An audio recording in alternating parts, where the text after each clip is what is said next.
sinasabi nila na hintayin nyo, kayong mga tao na nagsasabi na ayaw nyo ng impeachment, hintayin nyo raw dahil pag lumabas daw yung mga ebidensya nila, baka magbago.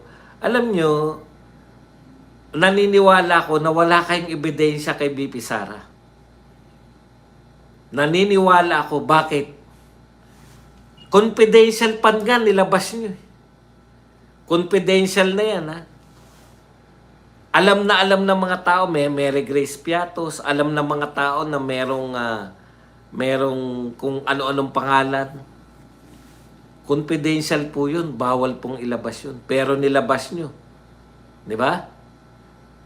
Tapos sinabihan kayo direkta ng isang senador. Witch hunt yung ginagawa nyo. Wala namang katotoran yung mga pinagagawa ninyo.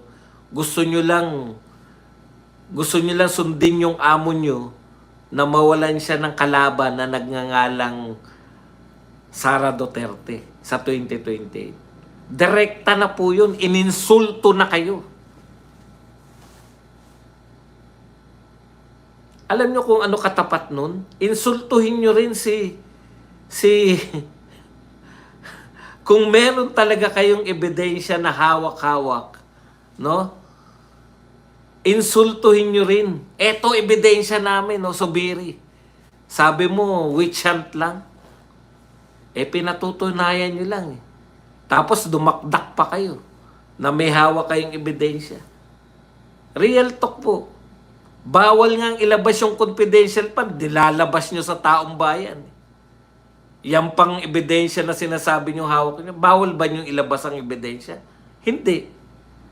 Sino ba may sabi sa inyo bawal nyo ilabas yung ebidensya nyo? Panay panliligaw sa taong bayan yung ginagawa nyo. Araw-araw nyo sinisiraan si BP Sara. Hindi na ubra yan. Sabi nga sa inyo, intriga proof ang mga Duterte. Hindi po ubra yan, sasabihin nyo lang na, sino ba to si Mary Grace Piatos? Kasi wala naman talaga kayong ebidensya. Inunahan na rin kayo ni BP Sara. Bank account ba kanyo? Na-play down na yan ni BP Sara. Kung meron man kayong bank account na illegal nyong nakuha ayon kay BP Sara, sasagutin niya yan. Wala na kayong expose na ganyan. Pero alam ng mga tao yung pagiging one-sided nyo. Confidential fund, ang daming may confidential fund. Yun yung pinakamalaki yung pagkakamali. Ang daming may confidential fund. Maanong imbestigahan nyo lahat, kunwari.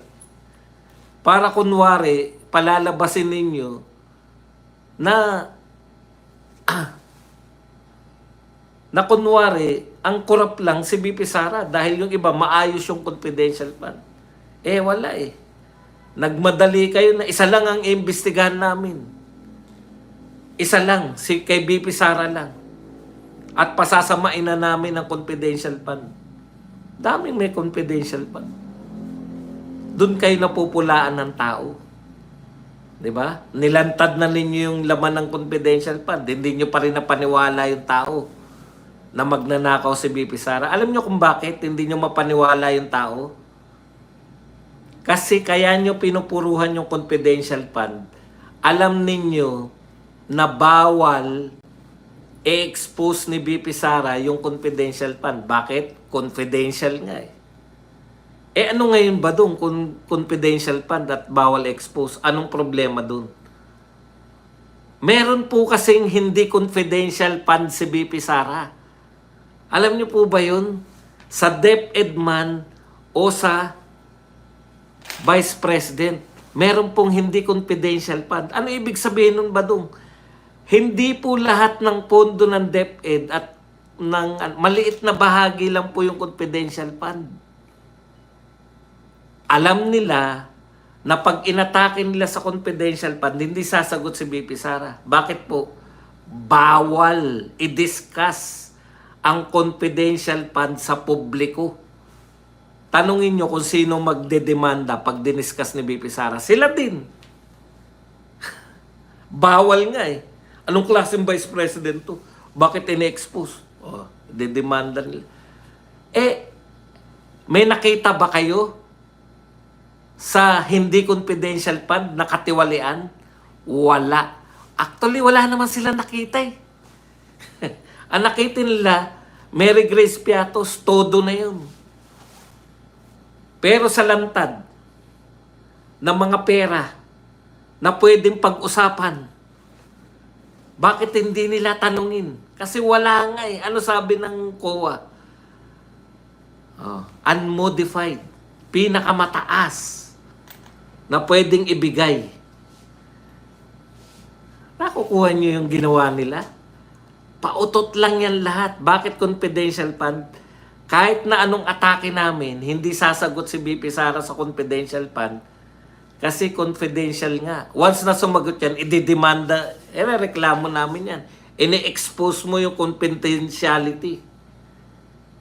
Alam niyo yung ginagawa ng mga to? Yan po yun. May iba pang pondo na hindi confidential? Marami. Eh bakit hindi nila binusisi? Binusisi na nila at wala silang nakitang anomalya. Kahit naman sa confidential fund, wala silang nakikita eh. Ano po ang nilalantad nila ngayon na posibleng dyan sila makakakuha ng ebidensya? Bank account. Ginawa nyo na yun kay Corona eh. Dahil na tayo, first time natin makakita ng bank account ng isang bank account kontra sa kanyang salin. Wala nga kayong bintang eh. Magkano ninakaw, paano napunta sa bank account. Ang sinabi nyo lang, unexplained wealth. At parang ngayon, magkaroon ng unexplained wealth, patutunayan niya, buksan natin yung bank account. At doon na kayo. Di ba? Doon pa lang kayo magkakaroon ng ebidensya. Witch hunt nga eh. Wala po yan.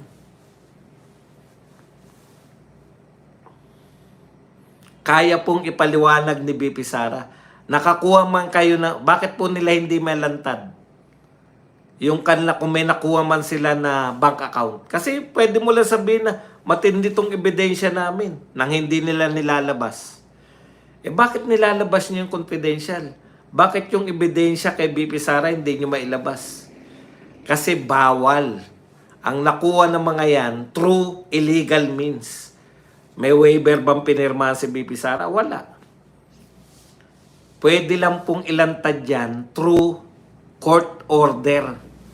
May court order ba na nagsasabi na ilantad ang bank account ni BP Sara? Wala.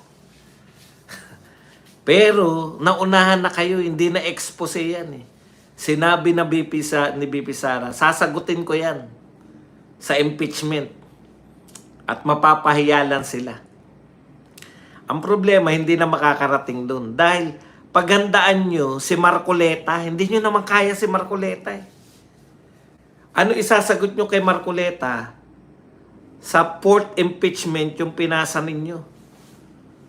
Ngayon pa lang tanggap na ng mga tao na madidismiss yan dahil illegal ang inyong ginawa. Pinadidismiss na yan ng kampo ni BP Sara dahil sa illegality ng ika-4 na impeachment trial. Ang linaw po nun eh. Isa lang. Isa lang po sa loob ng 1 taon pwede mong isampa. Eh aminado kayo lahat na yan eh ika-4 eh. Pwede naman kasi yung sampa yung una. Ayun yung problema nyo. Wala kayong tawala kay Tabi. Alam ko si Tabi yung una nagreklamo eh. Tabi kasi inunahan mo sila.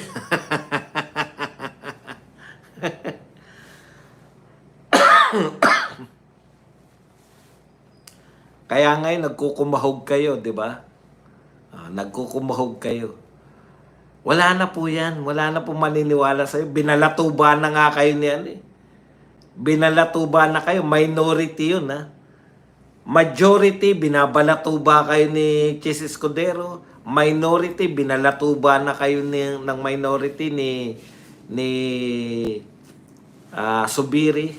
Na witch hunt lang yan.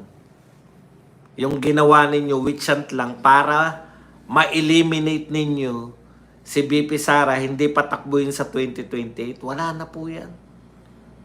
Kailan kayo natalo? Natalo kayo noong 2020, etong 2025 midterm election. Bakit kayo natalo? Nakita ng mga senador. Tatakbo pa yung mga yan eh. Lahat ng uri ng senador nakita nila. Teka muna. Delikado pala tayo. Pag nakita ng tao na tayo ay anti-Duterte, zero tayo sa Mindanao. At maraming parte ng Visayas. Kung masisiro tayo sa Mindanao at malaking parte ng Visayas, hindi na goodbye na tayo sa ating pagtakbo bilang senador. Unexpected po sa akin yan. Ang expectation ko lang po, iboto natin yung Duterte para magkaroon tayo ng numero. Iboto natin yung Duterte para mailigtas natin si BP Sara. Hindi ko po nakita na yung Mindanao pala talagang katatakutan na nila. Kahit po yung mga hindi nating kakampi, papaboran na si BP Sara dahil nakita po nila, eto ang posibilidad na mangyari sa amin. Masiro kami sa Mindanao at sa malaking bahagi ng Visayas. Diba? Oh, tignan nyo yung style ni Kiko at saka ni Bam. Hindi umatake ng direkta sa mga Duterte. Alam mo, Rizon Tiberos, kaya kaayaw nila dahil gusto ni Kiko at Bam ma-extend pa yung kanilang pagiging senador. At ang pag-atake sa mga Duterte, suicide yan, career suicide na yan sa politika. Political career suicide. Sa mga panahon ngayon. Hanggat si Tatay Digong ay nakakulong dyan sa at lumalala po ang sitwasyon niya, political suicide ang bumanat sa mga Duterte ngayon. Kita niyo yung amo nila. Hindi makatawid-tawid sa 1%. Lahat na ng survey, hanggang 1% lang si Martin.